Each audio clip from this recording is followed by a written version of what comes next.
आज मैं आप लोगों को जो कहानी सुनाने वाला हूँ वो शिमला की है। शिमला जो हर किसी की एक पसंदीदा जगह है, एक ऐसा हिल स्टेशन जहाँ जाने के बाद कुछ ना कुछ यादें आपको मिलती है। पर मेरे उस ट्रिप ने मेरी लाइफ बदल दी। बचपन से मेरा ख्वाब था कि जब मैं बड़ा होऊंगा तो हर एक जगह घूमूंगा, दुनिया का एक एक कोना देखूंगा।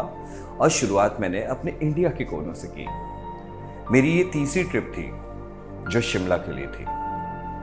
शिमला की ट्रिप मेरी शुरू होने वाली थी रात को और मैं बहुत एक्साइटेड था। अपनी पैकिंग वैकिंग करके रेलवे स्टेशन पर बैठा, इंतज़ार कर रहा था अपनी ट्रेन का। वहाँ रेलवे स्टेशन पे चाय वाले अलग आवाज़ दे रहे थे, कहीं कुछ चल रहा था कहीं कुछ। पर मेरे दिमाग में बस एक ही चीज़ थी कि कब मेरी ट्रेन आएगी और कब मैं शिमला पहुँचूँगा। थोड़ी देर बाद मेरी ट्रेन आ गई। मैंने जाके ट्रेन में अपनी सीट ली और वहाँ पर जाके बैठ गया। पर मेरी नज़र उस रात के अंधेरे में भी बाहर की तरफ थी। कुछ दिख नहीं रहा था, पर पता नहीं क्यों एक दिल में जज्बात थे, वो बाहर नजर।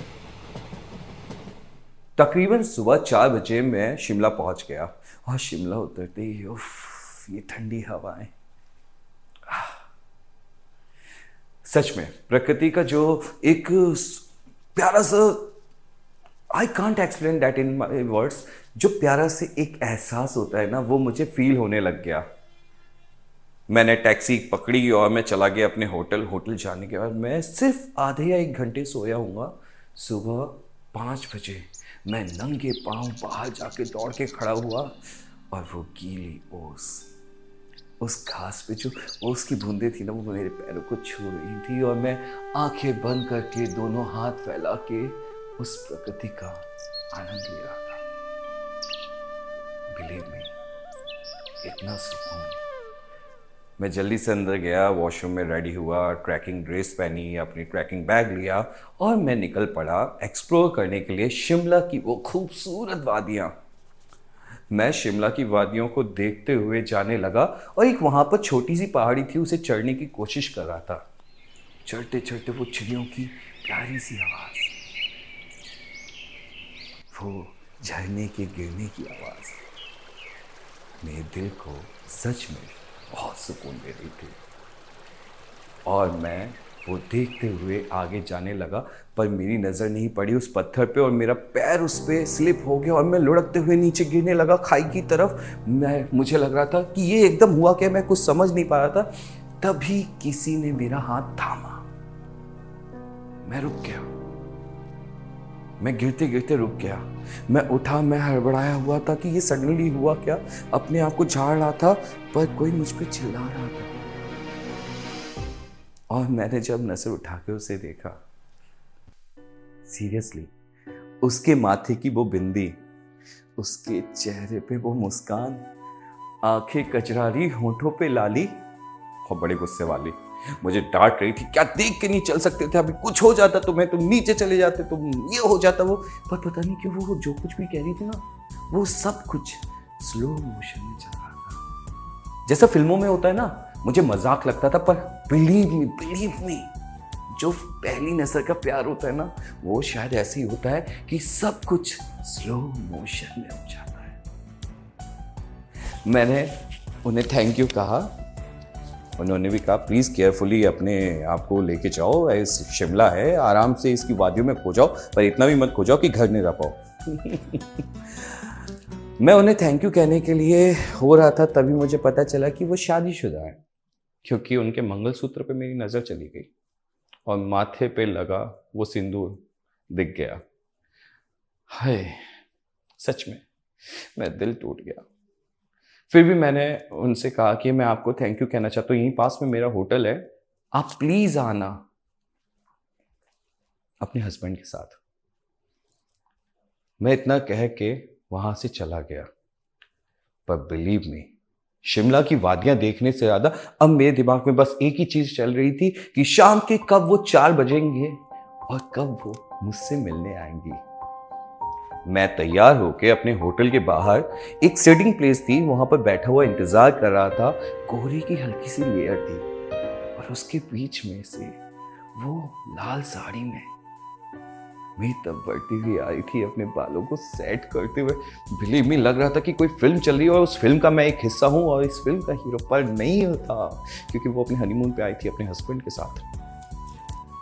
खैर वो आए, मैंने हाय हेलो किया, हम लोग बैठे, काफ़ी देर बात होती रही, चाय पिया। पर बात होने में मुझे एक ऐसी बात पता चली जिस पे मैं अपने आप को सच में बता रहा हूँ, वो मेरे ही कॉलेज से पढ़ी हुई थी, मेरे से 1 साल जूनियर।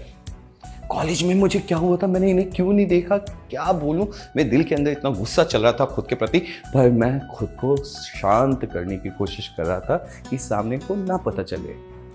खैर मेरा दिमाग तब उनकी तरफ गया और मैंने उनसे पूछा कि आपके हस्बैंड नहीं है? तो उन्होंने हंसते हुए कहा, मेरे हस्बैंड एक्चुअली यहाँ नीचे मार्केट एक्सप्लोर करने गए, वहां पर से उन्हें कुछ शॉपिंग करनी थी तो उसके लिए गए हुए हैं। क्यों, ऐतराज है क्या? मैं नहीं, बिल्कुल, बस पूछा। बोले अच्छा।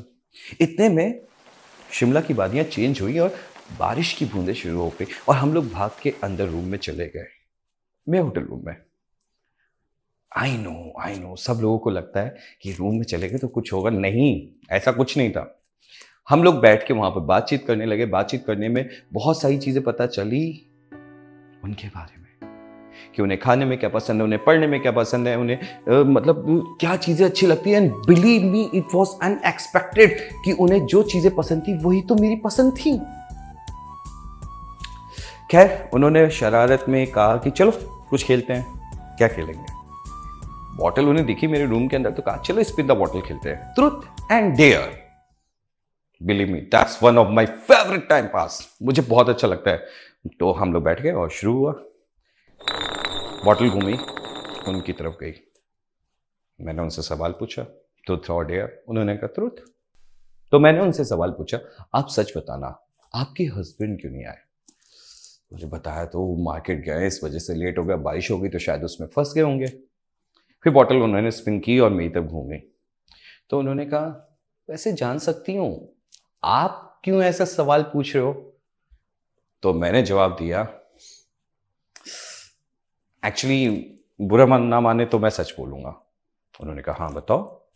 मैं कहा, आपको फर्स्ट साइड देखा ना, प्यार हो गया, तो मुझे ये लग रहा है कि कॉलेज टाइम में मैंने आपकी तरफ क्यों नहीं ध्यान दिया। आप इतनी प्यारी सी हो, इतनी खूबसूरत सी, और इतनी जो आपकी चॉइसेस वो मेरी चॉइसेस, मतलब मैं इमोशन में बहने लगे, फिर खुद को रोकते हुए कहा बस यही सब सच्चाई है। फिर बॉटल घूमी और उनकी तरफ जाके रुकी। फिर उन्होंने ट्रुथ सेलेक्ट किया। तो मैंने उनसे पूछा, आप सच बताओगे आपके हस्बैंड कैसे हो और आप उनके प्रति कैसा फील करते हो? पता नहीं क्या हुआ, वो एकदम से गुस्से में लाल पीली हो गई, उठी, मेरा कॉलर पकड़ा, ले जाके शीशे के सामने खड़ा करके कहा, ये है उल्लू का पट्टा, वो जो कॉलेज टाइम में मेरे साथ प्ले करते समय मेरी मांग में सिंदूर भर दिया और आज तक मैंने उस सिंदूर को नहीं मिटाया। फिर भी वो मुझसे पूछ रहा है मेरा पति कैसा। अरे मैंने आज तक शादी नहीं की, हर जगह तुम्हारे पीछे रहती हूँ ताकि तुम पहचानो और फिर से तुम मेरे प्यार को समझो।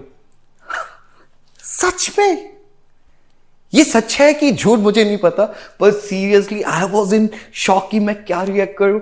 मतलब कोई मुझसे इतना प्यार कर सकता है। खैर शिमला गया था अकेला और हम दोनों साथ में आए और आज हमारी शादी को 25 साल हो गए and we are really happy together.